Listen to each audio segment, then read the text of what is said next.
On paper, the rebellion is a joke. A few dozen capital ships against tens of thousands. A few thousand soldiers against an army you can't count. No industrial base, no tax revenue, no homeworlds it can openly defend, run out of a hidden base and a single command ship. Put those numbers in front of any general in human history, and they'll give you the same answer. This war is over in a month. The Empire outnumbers the rebellion by a margin so absurd it shouldn't be a war at all. It should be a cleanup. And yet the rebellion didn't just survive, it won. We're told that's the magic of hope, the will of the Force, the heroism of a chosen few. It isn't. The rebellion won for the same boring, brutal reason small forces have beaten giant ones all through real history. And once you see the actual strategy under the mythology, the Galactic Civil War stops looking like a fairy tale and starts looking like every insurgency that ever brought down an empire too big to hold what it took. Start with the rebel side, because it's the interesting number. At the Battle of Yavin, the Alliance committed 0 capital ships to the assault on the Death Star. Not a handful, 0. The attack that defined the war was carried out entirely by starfighters, X-wings and Y-wings, launching from a jungle moon. No cruisers, no frigates. A starfighter raid against a station the size of a small moon, and it worked. By Endor, 4 years later, the Alliance had grown. Canon-aligned breakdowns of the fleet assembled there identify a minimum of 15 Mon Calamari Star Cruisers, plus corvettes, frigates, and support vessels, roughly 47 capital-class hulls in total. That's the high watermark. That's the entire accumulated naval strength of the Rebel Alliance at its peak, committed to its final battle. Now the Imperial side. Wikipedia's own canon military article states the Empire maintained billions of soldiers, the largest military force the galaxy had ever seen. Each Imperial-class Star Destroyer carries somewhere between 9,700 and 10,000 stormtroopers as a standard complement. In the old Legends continuity, the Navy built roughly 25,000 of those ships in the 2 decades before Endor, though Disney canon has never put a fixed total on the fleet, and newer sources simply say thousands. Take whichever figure you prefer. The conclusion doesn't change. The Empire occupied somewhere between 1 and 2 million star systems by Legends' reckoning, with billions more fringe territories besides. Canon doesn't give a precise count, but describes an empire that sprawls across most of the known galaxy. Kuat drive yards, a single orbital ring around one planet, was producing star destroyers at a rate the Alliance couldn't match with everything it had. On paper, this war has one outcome. The question is, why paper was wrong? Every strategist who has studied asymmetric conflict arrives at the same structural observation. An occupying power must maintain control everywhere simultaneously, while an insurgency only needs to survive somewhere. The occupier's size, the very thing that looks like its greatest advantage, is also the source of its deepest vulnerability. A force large enough to hold 1 million worlds spreads itself across 1 million worlds. Supply lines stretch. Command chains grow distant from the ground. Intelligence degrades with distance, and the insurgent, mobile and unburdened by any fixed address, picks the moment and location of every engagement.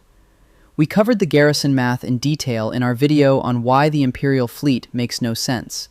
The short version: divide even generous ship estimates across the number of inhabited systems, and the coverage ratio is so thin it barely qualifies as coverage. Roughly 1 Star Destroyer per 60 worlds, depending on the source. With a Legends-era sector group, the formation responsible for an entire sector, nominally containing around 24 Imperial-class Star Destroyers, spread across hundreds of systems. With that kind of deployment density, a mobile insurgency operating in deep space or on uncharted moons doesn't just avoid detection. It becomes effectively invisible. Which is exactly why it took the mass deployment of probe droids scattered across countless systems just to locate one hidden rebel base on a remote ice planet. The Empire didn't know where Hoth was. It had to guess. The opening crawl of The Empire Strikes Back says it plainly. It's a dark time for the rebellion. Although the Death Star has been destroyed, Imperial troops have driven the rebel forces from their hidden base and pursued them across the galaxy. Driven out, pursued, not holding territory, relocating before the hammer falls. That's the doctrine. Establish a hidden base, use it until compromised, evacuate before the hammer falls, relocate, repeat. The Alliance's own canon description confirms it. Established bases across the galaxy instead of controlling an entire planet. Stateless by design. And that wasn't a weakness, it was the whole strategy. Reference material describes the Alliance as a stateless resistance movement, employing a doctrine of asymmetric warfare, deliberately avoiding open conventional battle against a force it couldn't match head-on. That unwillingness was the correct answer to an impossible force imbalance. Hit the seam, not the army. Strike where the Empire isn't defending. Vanish before reinforcements arrive. The Battle of Scarif in 1 BBY, the war's first major conventional operation, is the exception that proves the rule. A small special operations team infiltrated an Imperial data vault to steal the Death Star plans. And while it was ultimately classified as a rebel strategic victory, the cost was nearly total. Admiral Raddus lost almost the entire fleet he committed to the action. Rogue One was wiped out to the last. The Alliance didn't choose Scarif because it was a good fight. It chose Scarif because the Death Star made every other option worse. The operation was a raid, not a battle. Get in, get the intelligence, accept catastrophic losses, and transmit before the window closes. Which brings us to the Death Star itself. And this is where the Imperial strategy stops looking like a show of strength and starts looking like a confession of weakness. Grand Moff Tarkin said it directly in the film. Fear will keep the local systems in line. Fear of this battle station. The Tarkin doctrine, articulated in both canon and legends as the principle of ruling through the fear of force rather than force itself, was explicitly designed to compensate for the coverage gap. The Empire couldn't station a Star Destroyer over every world. The Death Star was supposed to make that unnecessary. Build something so terrifying that worlds would never dare resist, and the problem of thin garrisons solves itself. The Empire's own best strategist saw through it immediately. Thrawn, in canonical sources, argued that the Death Star was ultimately a waste of Imperial resources because it could only ever be in one location. An insurgency that doesn't hold territory doesn't care where the Death Star is pointing.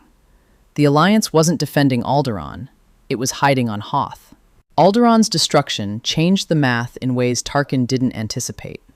The planet was obliterated as a demonstration. Compel Leia to reveal the base, warn the galaxy against resistance, prove the doctrine works. The actual effect was the opposite. Canon sources confirm the destruction galvanized support for the rebellion across the galaxy rather than suppressing it. Alderaanian members of the Imperial bureaucracy and military defected in significant numbers. A loved and influential world destroyed in an instant became the cause's most powerful symbol. What Tarkin designed as a deterrent functioned as the galaxy's largest recruiting poster. The pattern repeated at every scale. On Lothal, the canonical example from Rebels, the Empire confiscated the planet's dunium mines, overworked the population, and stripped local resources for Imperial shipbuilding. The result was a local resistance movement where there had been none. The lesson embedded in counterinsurgency doctrine is precise. You don't want to turn non-supporters into active opponents. The Empire was doing exactly that, systematically, across millions of worlds. And underneath all of it, the command structure made adaptation impossible. Imperial High Command consisted of competing bureaucratic bodies, answerable ultimately to Palpatine personally, rather than to any institutional framework. The StarWars.com databank states it plainly. The Emperor remained all-powerful, with Grand Moff Tarkin and Darth Vader acting as his primary enforcers. Power flows from one man, not from institutions, which means the organization is only as resilient as that one man. In A New Hope's own briefing scene, Admiral Tagg and Admiral Mahdi argue openly about the rebel threat and the Death Star's vulnerability, reaching opposite conclusions with no resolution. The Empire's generals were debating strategy in a boardroom, while the Alliance was hitting supply lines and disappearing.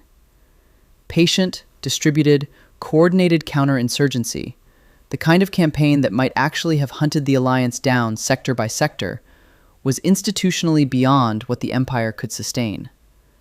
So, at Endor, Palpatine tried to end it in an afternoon. He deliberately lured the rebel fleet into a trap, betting the entire war on destroying the Alliance in a single engagement he controlled. The move of a command structure that had run out of patience for the long game. When Vader killed Palpatine, an empire spanning millions of worlds began fragmenting within hours. The Aftermath novel depicts Imperial command cohesion collapsing almost immediately after Endor. Not over years, immediately. An institution built around one man's personal authority had no continuity mechanism without him. The Empire didn't lose the war over decades. It lost it in one afternoon, in exactly the way its own design made inevitable. None of this erases what the films actually show. Luke used the Force to fire the shot that destroyed the Death Star. Without that specific moment, the Death Star survives Yavin 4. Vader's decision to kill Palpatine, rather than allow Luke's execution, decapitated the Imperial command at the precise moment it mattered most. These were real turning points, and the story doesn't work without them. But the Force didn't create the strategic conditions that made those turning points possible. An insurgency that had already survived for years, that had worn the Empire down to fewer than 30 Star Destroyers committed to the war's decisive final battle out of a fleet that numbered in the thousands, that had turned Imperial brutality into its own recruitment mechanism. That insurgency needed one good day. The Force gave them one good day. The strategy gave them every day before it. The rebellion should have lost in a week. Every number said so. It won anyway. Not because hope is a strategy, but because the Empire had made a classic, fatal mistake. It took more than it could hold, and then it tried to terrorize the gaps instead of governing them. The rebels never beat the Empire in a fair fight, because they never gave it one. They hid where the fleet wasn't, hit where it hurt, vanished before the hammer came down, and let the Empire's own size and cruelty do the recruiting. That's not the Force. That's not destiny. That's how small forces have brought down empires since the first time one army was too big to be everywhere at once. The galaxy far, far away got that part exactly right. We just never noticed, because they pointed the camera at the lightsaber instead of the map. Subscribe for more stories like this.